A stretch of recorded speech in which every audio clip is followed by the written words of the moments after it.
So, hi David, this is Philip calling from Switzerland. How are you? I'm good, Philip. How are you doing today? Wonderful, thank you so much. Excellent. Are you in London? Is that correct? Yeah, that's correct. Yeah, I'm in London at the moment. I've been working overseas quite a lot this year, but yeah, I'm back in London at the moment. Okay. Talking about your working, you work with very famous people like Ryan Reynolds, Hugh Jackman, Jake Gyllenhaal, so on. And your latest project, if you will, is Aaron Tyler Johnson for Craven the Hunter. I have a Yeah, picture. Here yeah, it that's is, correct. Yeah. in very good shape, I have to say. So, and you was his personal trainer or coach, or what would you? How would you describe your job as yourself? Yeah, so I would describe myself as a personal trainer, but my job does entail quite a lot more than just the physical training side of things. So I do help to manage their nutrition, any kind of supplementation they might follow to help with their nutrient intake, and then also just managing their meals and their schedule. And so it's a lot of it's quite lifestyle based as well. Okay, okay. Let's talk about how do you start if you get a job like this. What is the first step, and what is will the process be? Yeah, so often when I come onto a job like Craven, I would initially have a couple of meetings. I would generally speak to the actor about how they envision themselves as a character and how they want to look and how they want to feel in that role. And then often I might even have meetings with the director of the film to discuss how they see it looking in terms of the visuals. And then also I'll talk to the stunt coordinator about any physical requirements for the role as well. And that way I can tailor the training and the nutrition and everything towards how they want to look, and also how they have to perform as an actor as well. Okay. And for how long, how many weeks or months or years we're talking about to bring an actor in perfect shape? So generally, I would be hired around 4 or 5 months before something of this nature. But the actor may have already started doing some of the work prior to that. It depends a little bit on the individual basis of that in terms of contracts and things like that. But generally, I would start working around 4 months prior to shooting. A lot of that time is going to be preparation time, in terms of getting them ready for, they might be doing stunt rehearsals and other parts of the shoot too. And then a lot of it obviously is that physical preparation, beginning the training and the nutrition management. Okay. And how many hours or days do you work with an actor in a week? Is it daily? So no, yeah, so I mean, typically from a weight training side of things, so when you're trying to build a physique like Aaron had for Craven, a lot of the training is built around resistance training. So the type of training you do in the gym, lifting weights, heavy weights, that kind of thing. And we would typically lift weights around 4 times per week. And the benefit of that is that recovery is so important for muscle growth, muscle development. So you can't train every day and hope to improve. You're better off training slightly less frequently than every day, 4 days a week, possibly 5 days a week if the sessions are a little shorter. And that way you can guarantee the improvement. So it would typically be 4 weight sessions a week. And there would also be other parts to the training as well. They would be in stunt rehearsals. So I may be involved in the warm ups and cool down before doing stunt rehearsals. And there may be other role specific training that needs to be done as well, which I would be part of. So an example of that for Aaron on Craven was in a lot, in a lot of the sequences, it's very physical, lots of sprinting, lots of running, for example. And so we would have to build up a level of conditioning for that type of training, which would be separate to our weight training, because that Yeah. side of the training doesn't help so much with muscle mass, but obviously it's crucial for making sure you get through those stunts and get through those scenes on the day.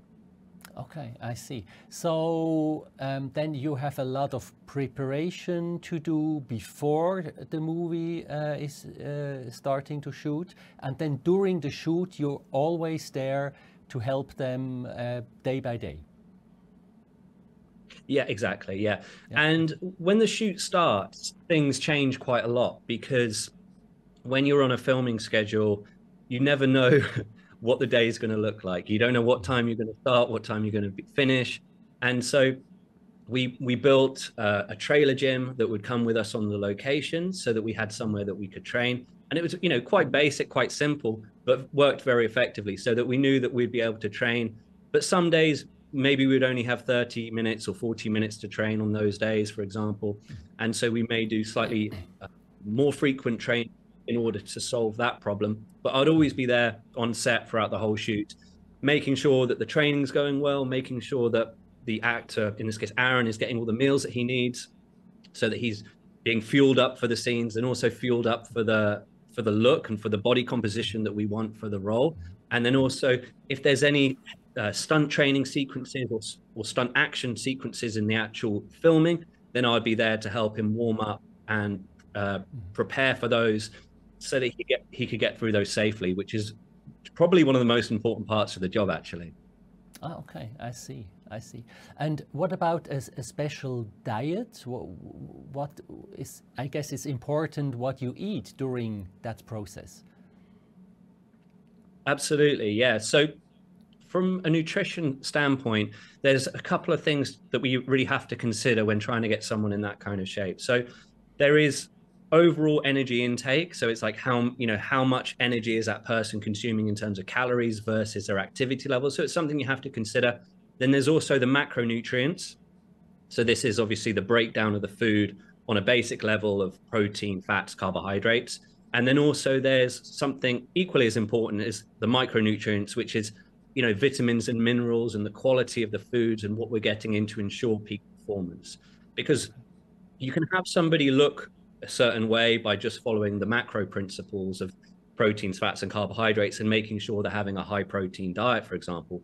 But in order for their body to function really well, for the endocrine system to function really well, for the metabolism, the mitochondria, the energy production, all of that to function really well, you also have to make sure that your micronutrients are fulfilled as well. So the diet is a very important part of the process. Yeah. Okay. Okay.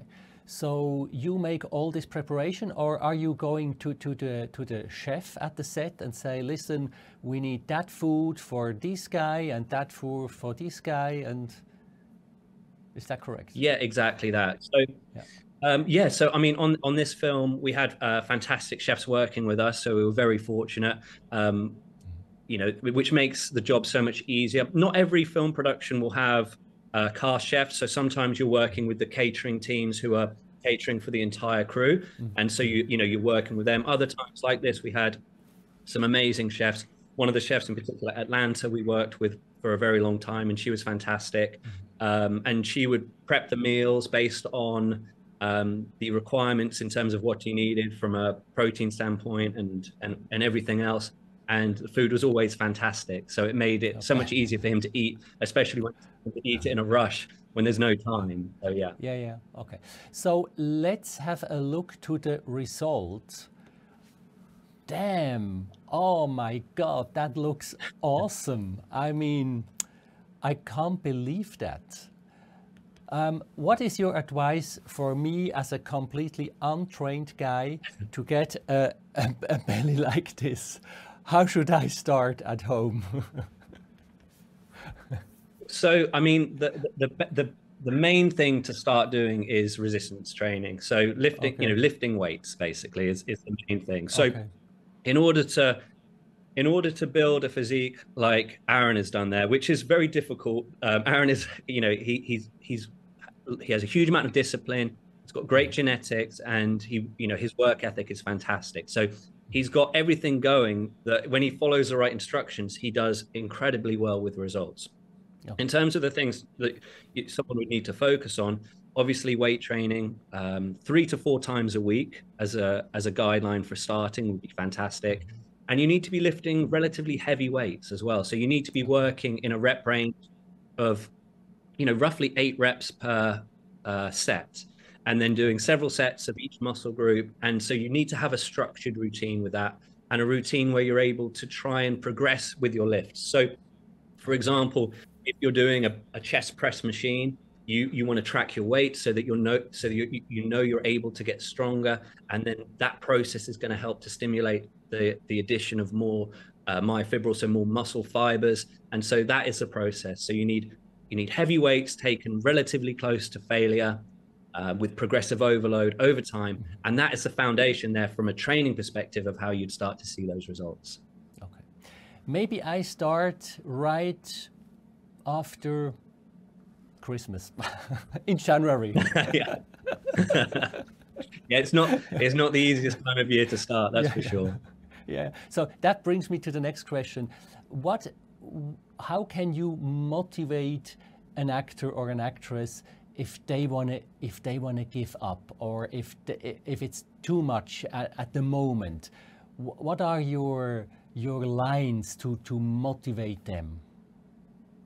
Yeah, so it's a really interesting question, because a lot of the time when you're working with actors, they're very motivated because they have the pressure that they put on themselves for that character, for that role is huge. But then they also may have the pressure of the studio, or of knowing that they're going to have their shirt off in front of millions of people. It's, those things apply a lot of pressure, and so that creates quite a lot of discipline. But there are still times, obviously, where certain people might find it difficult to stay motivated.